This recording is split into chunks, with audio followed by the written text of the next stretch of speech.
بنگلہ دیش کے بڑے عالم دین کا انتقال۔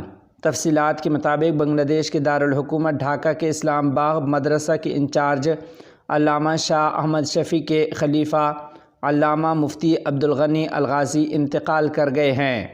انا للہ و انا الیہ راجعون۔ آج بروز جمعہ 15 نومبر حضرت مفتی صاحب کا انتقال مقامی ہسپتال میں نماز مغرب سے عین قبل بڑھاپے کی بیماری کے باعث ہوا۔ وفات کے وقت آپ رحمۃ اللہ علیہ کی عمر 80 برس تھی۔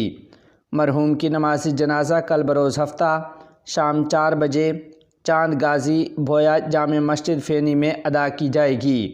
مرحوم کے بیٹے شیخ مفتی زبیر غنی صاحب نے بتایا کہ میرے والد محترم کل مدرسہ ڈھاکہ اسلام باغ سے چھٹی ہونے کے بعد گھر آئے تھے، اس سے پہلے وہ مدرسہ میں ہی تھے۔ حضرت مفتی صاحب کے صاحبزادے نے تمام مسلمانوں سے اپنے والد محترم کے لیے دعائے مغفرت کی اپیل کی ہے۔